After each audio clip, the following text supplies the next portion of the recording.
Hi guys and welcome to another vlog. I'm driving this. This is the 6th generation of the BMW M3. This is the G80 which is based on the 7th generation of the 3 Series which is known as the G20.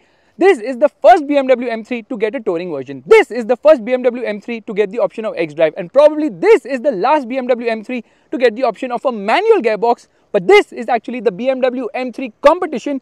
The key is the old one. Unlock the car, lock the car, open the boot, and this is I think for the hazard. The M colors are right there. This key looks a lot better than the latest key which BMW offers right now. Now the color here is the British Racing Green, which looks quite nice. But straight away we are going to be opening the engine bay because it's all about the engine here. It says BMW M Power, M logo right there, and obviously it has 6 sort of pods there to tell you that this is a 6-cylinder. You obviously get a lot of strut braces. There's no insulation here, thankfully, because more the sound, the better it is, and that is where washer fluid goes in. The engine is actually pushed more towards the cabin for better weight distribution, and the design is a mixed bag because that grille looks ugly, looks a lot better in person, looks a lot better if the car is darkened. But yeah, that is a weird looking grille. In fact, this is the panel for the ADAS sensors. It has got 6 parking sensors at the front, says M3 Competition right there, the BMW logo. There's the front parking camera. Yeah, the grille is actually very weird, and it has these cuts and creases and all across the hood, which is quite aggressive. These are BMW laser lights, so the indicator is functioning at the moment. It has this blue tinge on the inside. No fog lamps here. However, this air curtain is very much functional. In fact, it gets a lot of carbon elements all across. Yeah, a lot of carbon elements on this car. I think for weight reduction, but not really, because this car weighs a lot more when compared to its predecessor. There also you can see it. Oh my god, the amount of kachra which has gone inside, don't ask. Here you can see that is the LED DRL, which actually looks different from the regular 3 Series. So the front end is very different when compared to the regular 3 Series. However, it is basically a 3 Series on steroids. The tires are also a lot bigger, 275 35 19s at the front. Golden colored M brake calipers. It says M right there, M written on the wheels as well. The design of the alloy wheels is fantastic. This M3 Competition written here is sort of an aero treatment, but it's not, because this is just like weird. Meanwhile, there's a camera here and carbon finished mirror caps as well. You get a side skirt there. In fact, the length of this car is almost 4.8 meters. Meanwhile, the wheelbase is I think almost 2.9 meters. So yes, this is very similar to the regular 3 Series in terms of dimensions. But the rear tire size is bigger here. Staggered tire setup, 285 30 20 is the size of the rear tires. Carbon ceramic discs, and it gets a darkened rear window. Both the rear windows are darkened. Even the rear windscreen is darkened. Meanwhile, it does not get a sunroof because it gets a carbon roof, and that is the shark fin antenna. So like I was telling you, lot of carbon on this car. The tail lights look very similar to the regular 3 Series. That is the rear fog. You get a camera here, the BMW logo, a subtle spoiler which again is finished in carbon. So yes, lot of weight saving measures apparently. That diffuser is also finished in carbon. Meanwhile, it gets quad freaking exhaust, real exhaust, so I'll stay away from them for sure. You get rear parking sensors. That is for the towing hook. This is the reflector treatment. The design is quite aggressive, and obviously you can see the indicator functioning at the moment. No dynamic function here at all. Let's open the boot. I press a button and oh no, nothing happens at all. So I have to push it open. The boot is decent sized. There is no spare wheel here. This does not lift either. Some storage space here, some storage space here as well. That is actually the first aid kit of the vehicle, and then I have to close this with a lot of effort. Meanwhile, that is the warning triangle. So before that, let me pull this because the seat actually reclines. Okay, that is shut. The design is actually very nice. The stance is crazy. This car looks absolutely phenomenal in this color. Yeah, what a lovely looking car. From the rear only, not from the front. Sorry, not from the front at all. And get this gloss finishing around the windows, obviously. This is where fuel goes in, and let's step inside. Firstly, request sensors are there on all the doors. The seats are nice here for sure. Meanwhile, you get very premium quality. Yeah, amazing quality. Look at this. Harman Kardon speakers. It's telling me that someone is in my line of sight, so I shouldn't be opening the door. That's why this is blinking red. Door pockets are also big enough here. Legroom and knee room is adequate. It's not that great because this is a 3 Series at the end of the day. Based on the short wheelbase version, now in India we only get the long wheelbase version. Under thigh support is not the best. Headroom seems just about adequate. My cab adds 2 horsepower, and obviously it gets isofix child seat mounts. Meanwhile, the M seat belts as well. Center passenger gets a head, but there is no center armrest. You have to push it down like this. Yeah, that is 20, 40, 20, 40 split. If you want to carry long items, you can do that as well. Let me put this back into place. So, two USB-C charging sockets right here. AC controls here at the rear also. I think it has a 3-zone climate control air conditioning system. AC vents placed here. In fact, the cabin feels a little bit more spacious now because of these sportier seats. These are made of carbon. They are very stiff and hard. No magazine holders here. However, you get a tickling function. You can tickle from here. You can tickle from here as well. But these seats are not the easiest. I mean, when you get in from the front, you realize very difficult seats to sit onto. Handle to hold on to right here. No height adjustable seat belts. There's actually a hook. Light placement here on the top. No sunroof, but the dashboard actually looks quite nice. In fact, it gets the newer screens, but this is not the facelift of this car because the facelift is yet to come. There's a hump here, so see, people are not really comfortable, but seats are actually very nice and comfortable. Let's get out. Before that, let me show you. I can push this seat down as well, and then I'll shut it. There it says top seater, because obviously it has got Isofix child seat mounts. The stance of this car, oh my god, it's amazing. The ground clearance is quite less, yeah, very less ground clearance, and the indicators there on the outside rear view mirrors as well. It says connected drive there because there are multiple cameras. I think there are 3 cameras for the ADAS function. There's a rain sensor there as well, and the wiper quality is also just amazing, which I realized while driving this car here in Germany, obviously. Meanwhile, don't look at the front. I don't like the front. No matter how much you look at it, you simply can't like the front end. I love the way the design of the mirrors have been done on these M models. So straight away, I'm going to press 1 to move the seat. And there it moves. Yeah, the thing is, the seat is like crazy because the way it has been designed now, it's not easy to get in and out. Especially, you have to really jump over this particular area. Yeah, this thing hits you. Yeah, this is actually quite big. Well, that's what she said. Electric adjustment, obviously, a lot of details here in terms of tire pressure and what you should do or what you should not do. Some phone number you should not call. Says M3 here. Yeah, this illuminates or not, God only knows. Meanwhile, there's a dead pedal here, aircraft on the brake pedal, because BMW obviously used to make aircraft engines. A secret storage space here, controls for the lights as well, and the quality is just amazing. Yeah, feels really solid and nice. That is the tweeter, and this M3 actually illuminates when you lock and unlock the vehicle. That's quite nice. Seats are super stiff, yeah, super duper stiff. You have to be really careful here as well.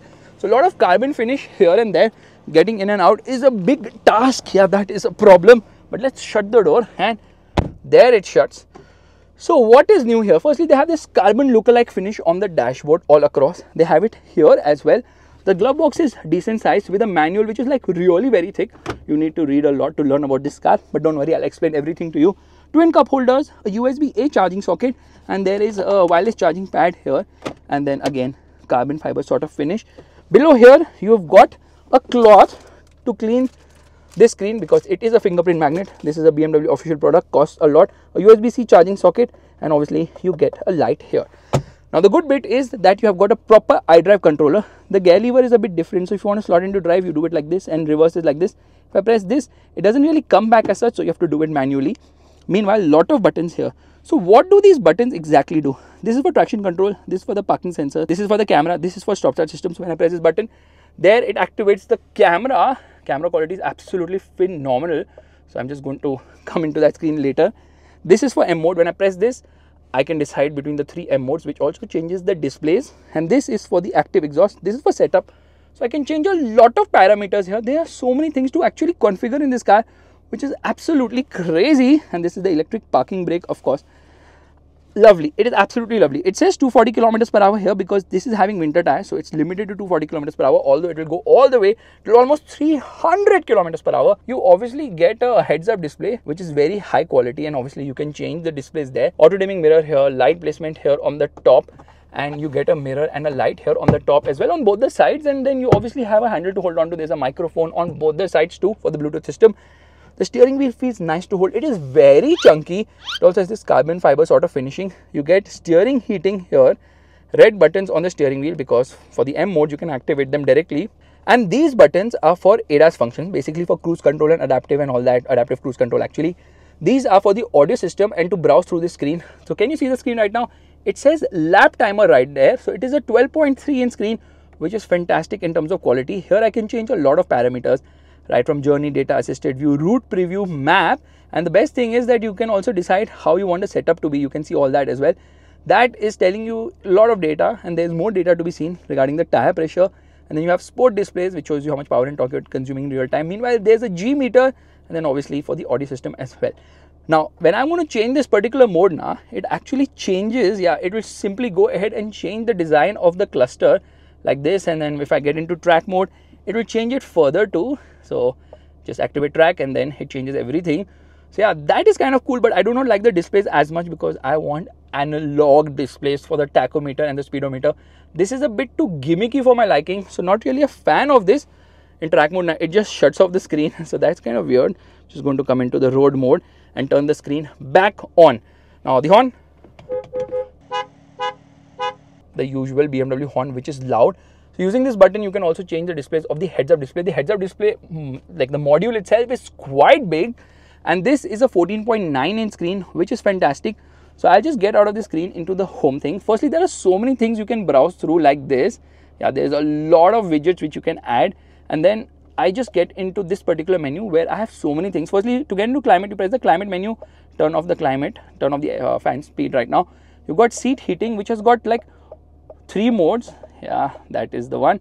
And we get out of this menu because I have to show you what all widgets are there. So it has got Apple CarPlay and Android Auto, both of them that work wirelessly. Parking payments, country information. So you get too many things. You can even automate habits. You can do recording while driving also. That's kind of weird. Then you get into displays and you can change stuff, including what you want to see on the control display. So yeah, this is loaded with way too many things, some of which you really don't even need. In fact, it also has weather app, navigation, Spotify, radio. You have something known as M lap timer, so you can actually time yourself. That also happens. Yeah, that is the M lap timer, which you can see on the main screen, which is the instrument cluster right now, which is kind of only used on the track. Then there's an M drift analyzer, because you can make this car 2-wheel drive and then you can see how is your drifting and get scores for the same. Isn't that way too much? Yeah, crazy stuff in this car. And where is the interior lighting? It's right there. So ambient light colors, just 10 of them, which is 54 colors, way too less when compared to a Mercedes car. However, Mercedes car has 2 less cylinders, so obviously BMW wins here as well. So let's do one thing. Let's start driving. Before that, let me rev the motor. Okay. It revs till 7,200 RPM in neutral, which means there's no soft limiter, although there's a soft limiter when the car is not heated up. So those kind of features are quite impressive in the BMW. Let's enjoy them before they go. So let's start driving right away.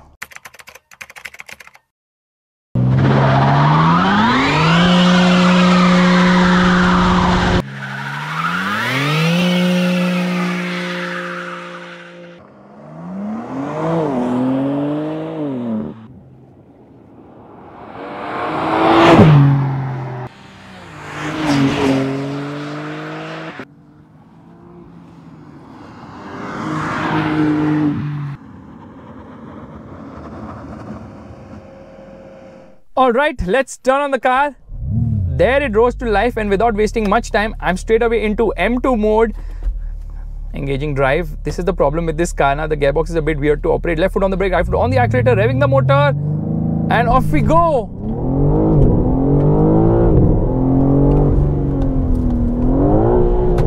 Performance is absolutely unbelievable. This car is so fun to drive, and the handling is just too good. It's just so amazing. The way it goes, the amount of grip it offers. It's a hoot. What a car, what an engine, and what a steering wheel. It's so responsive here now. You get good feel and feedback every time you push the pedal to the metal. Yeah, that is the best thing about this car. Amazing handling, amazing performance, launches with so much enthusiasm. Even though right now the X-Drive system is engaged, I can disengage that as well. So yeah, it gives me plenty of option in that regard, and the brakes are so strong as well.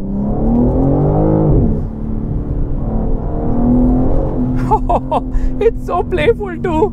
It lets you wiggle a bit, so there it gives you the option of enjoying a bit of the oversteer too. Although this car is not very oversteery as such, at least with the front axle engaged. And there is actually showing me that look and go sign as well, so that's kind of cool. Yeah, the ADAS system works fantastically well here. It actually makes me want to stop the car here. Left foot on the brake, right foot on the accelerator, and off we go.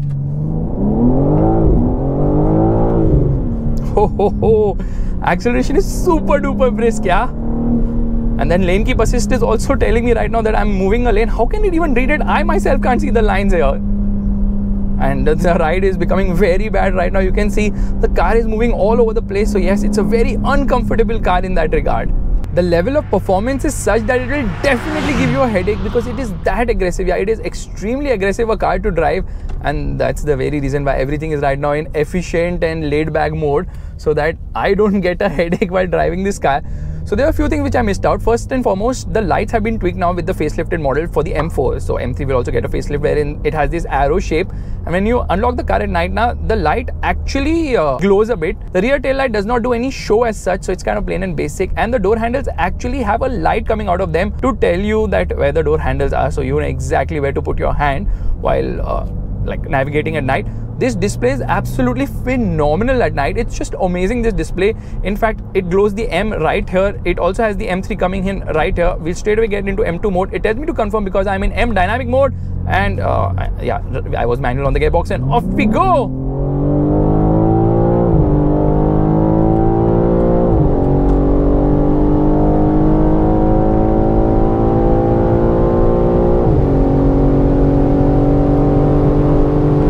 That's it, 240 kilometers per hour. I can go all the way to 290 kilometers per hour, but we are on winter tires, and with winter tires now, we should not be going over 240 kilometers per hour because the tires are underinflated. So that speed warning will obviously come. That is how it has been set on the inside, and it will tell me to inflate the tires as well.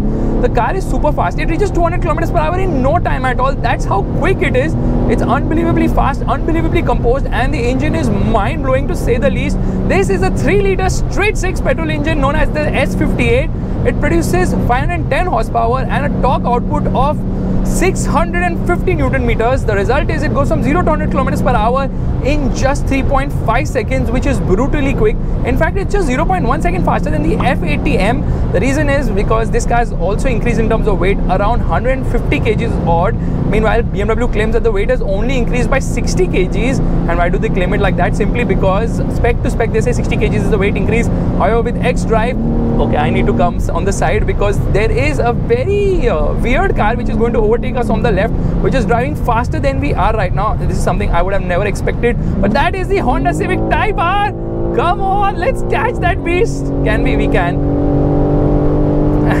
That's about it. I can't go any faster, but if I had the chance, I could have done 290 kilometers per hour with the M Sport package, rather the M Sport Pro package or the M Drivers package, which boosts the top speed all the way from 250 kilometers per hour to 290 kilometers per hour. Although on the speedo it does 297 kilometers per hour. Engine drives all the way to 7,200 RPM. Engine is an absolute beast of sorts. You don't need a German car to conquer the German Autobahn because a Japanese car, the one right ahead of me, can do that very comfortably as well. But the M3 is fantastic. It doesn't feel its weight at all. And yes, you can get the xDrive in spite of the added weight, in spite of the fact that both axles get the power. So it's not very oversteery as such. xDrive is the way to go because four-wheel drive really doesn't hamper anything. It still ensures that the car is smooth, the car has good weight balance, and that grip level from the car's chassis and tires is so amazing that you would never ever, trust me, never ever miss having just rear-wheel drive. Because even with rear-wheel drive only, there's so much grip on offer. Finally, that BMW X1 has moved out of the way. Come on, Civic Type R. I'm on your tail. I don't know why the X1s always drive on the fast lane when they very well know they can't go past 200 kilometers per hour. This car has too much power, honestly, way too much power. So what has happened is the power has increased when compared to the older M3. The older M3 produced roughly 60 horsepower less and 100 Newton meters lesser torque, 450 horsepower and 550 Newton meters of torque. The M3 range right now starts from the rear-wheel drive manual, 6-speed manual gearbox version, which actually has 473 horsepower.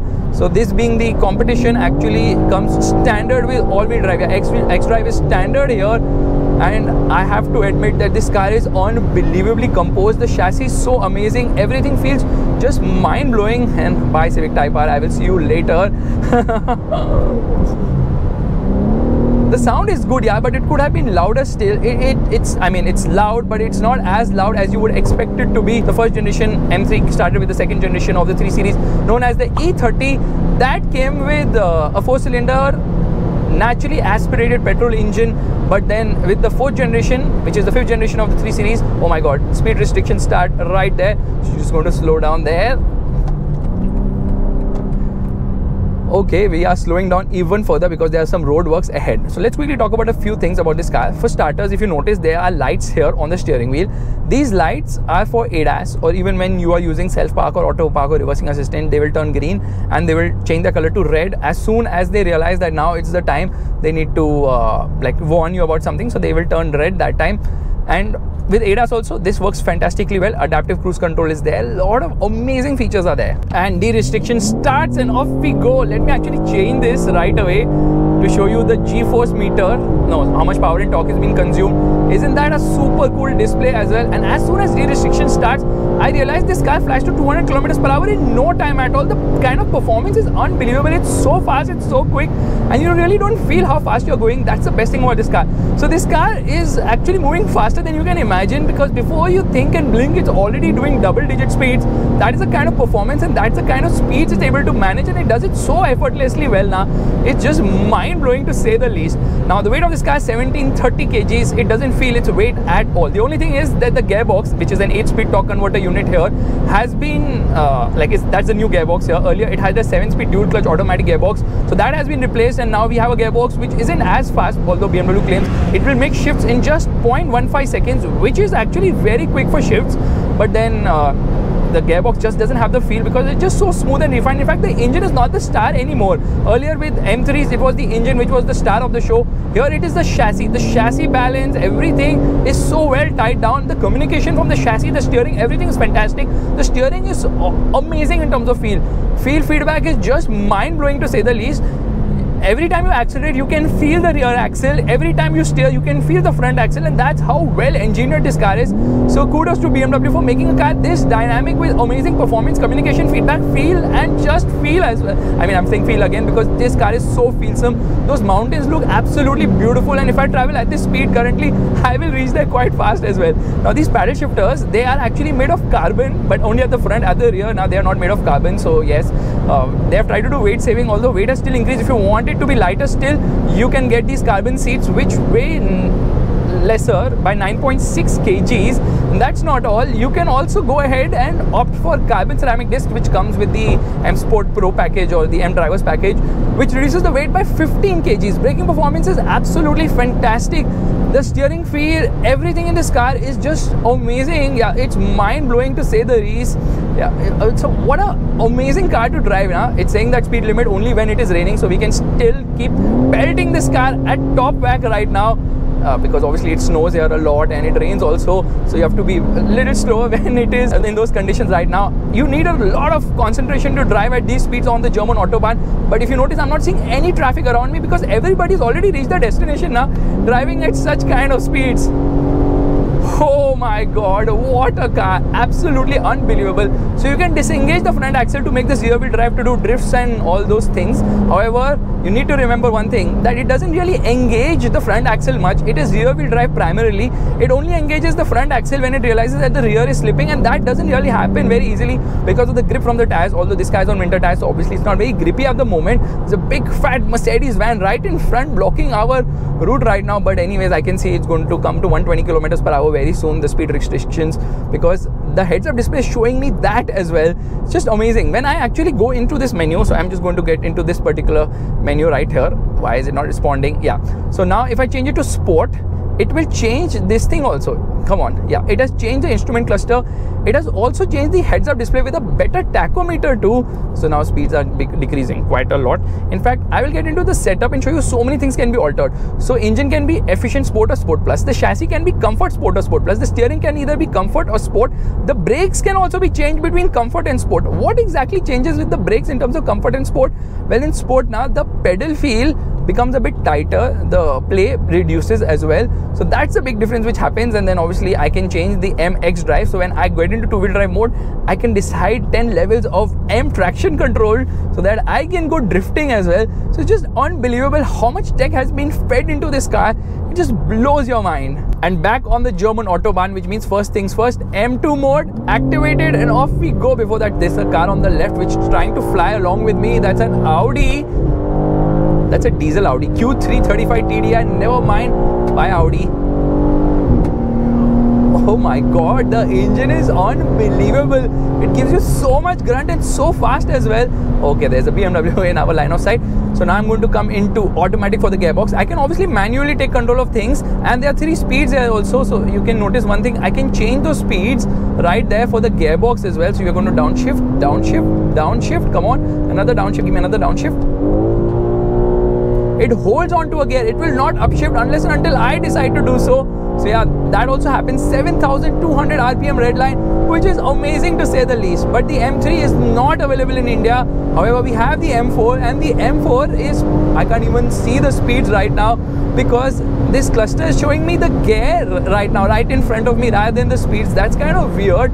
But that's the reason why I'm actually going to go and change this particular mode as well. So press a button there, yeah, and we're going to come to the road mode right here. This is a better cluster mode without a doubt. We get into navigation quickly so that I exactly know where I'm going at least. Now the thing is that it is very stiff, so ride quality is pathetic. Yeah, it's very bad. The ride kind of moves all over the place, the car, all the time. So yeah, it does feel composed, but bad roads are not its friend at all, because even the slightest of bad roads you can feel it, and that's how stiff this car is. That said, even though it's available with 4-wheel drive, even if you opt for it, even if the weight increases by 55 kg because of the 4-wheel drive system, you need not worry about it, because the car is still as dynamic as it can get, and it's a wonderful steering wheel with a lot of feel and feedback. The only issue is it's not the best in terms of overall feel, because obviously this is an electric steering wheel, right? And everyone is going towards electric steering wheel, so I can't really complain on that front. But as far as steering wheels go, this is one of the best, and the wipers also work very well. The nozzles are placed inside the wiper, so the spray is also quite a lot right there. Gets a bit bouncy as such. Doesn't feel hairy. The steering is phenomenal. The handling is amazing. Body roll is very well contained. Stiffness is mind-blowingly too much. Yeah, way too stiff a car, but it holds its line beautifully well, and an M3 has to be stiff. So the very first M3 came with the 2nd generation of the 3 Series with the E30, and like I was telling you, all models have used 6-cylinder engines only. Yeah, only 6-cylinder engines. The only thing is that the 1st generation model which came, the E30, that came with a 4-cylinder naturally aspirated engine, and then with the 4th generation, the E90 M3 E90, that one had a V8, yeah, 8 cylinders. That was absolutely bonkers an engine. So the price of the M4 in India, because the M3 is not sold, is 1.75 crores on road Mumbai. 20 lakhs is the registration cost, and you pay 6 lakhs for the first year insurance of the M4. And the M4 has also got a facelift now abroad, and the M3 will also get one soon, with which they've actually changed the lights a bit, made them more aggressive, and they're giving it a 20 horsepower boost too, making this car even faster. But 0 to 100 km per hour in 3.5 seconds isn't super quick, considering that the older model, the F80, used to go from 0 to 100 km per hour in just 3.6 seconds. So 0.1 second difference in terms of price. In terms of 0 to 100 acceleration timings, I am getting so like brain freeze right now because of the kind of speeds I'm doing now. So I have to concentrate a lot, which means I'm not able to deep into my mental computer to remove stuff to talk about right now. That's how high speed does to you. You have to concentrate a lot, especially in a car this stiff. It's unbelievably stiff, but you will not complain about it because the car is unbelievable fun. You can actually keep gobbling up the kilometers, but then there are only 2 places where you can actually extract the best from this car, either a racetrack or on the German Autobahn. Everywhere else there's a speed limit of 100, 120, 130 kilometers per hour, where you can't really extract what this car is capable of giving you. So I'm just going to increase the speed of the shifts. Immediately it shifted from 7 all the way to 5. De-restriction starts, so off we go. Thankfully, the next generation of the BMW M3 will use the same powertrain, although I believe it is going to get a 48-volt mild hybrid system, which will boost the efficiency of the car, but then also rob the raw appeal of this vehicle, because it's the raw appeal of the M3 which is so fantastic. Now, in terms of rivals, it rivals the Audi RS4, which is old obviously, and the C63, which has killed itself by downsizing half the cylinders from a V8.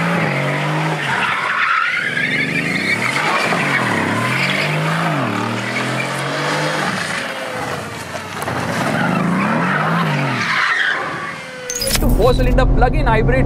Hopefully BMW does not go that route, because the whole fun of a car is the most number of cylinders. The more the cylinders, the more the fun, and more the thrust, and more the enjoyment, and more the feel, and I can keep going on and on and on. So guys, I am going to keep driving at as fastest speed as possible on the German Autobahn in this beautiful BMW M3. It's a fantastic car. It is so much fun. It's a hood to drive. It's very dynamic. The real hero here is definitely and without a doubt the chassis. It is so amazing. It's so well balanced, and that is where it takes a big step up when compared to the F80. The engine is as good as always, but it is no longer the star of the show. This car is as quick as an M5. The M5 is also heavier. So if you like this vlog, make sure to give it a thumbs up. That's the like button, and also subscribe to the channel, which actually reminds me that this car has a 59-liter fuel tank and it will return around 5 kilometers per liter, which is poor fuel efficiency, but considering the speeds it can do, that's quite expected now. What else do you expect? The kind of thrust this car offers, well, the M3 is a fantastic car and one of my absolute favorites. There's the CS as well, but with the CS, the weight reduces by 20 kgs, but it's a lot more expensive. This car is also quite a lot expensive, but then it gives you so much comfort on the inside, and the sheer driving pleasure is definitely intact here. Bye. Bye Audi. Bye all the cars coming in my line of sight. We are flying today, literally.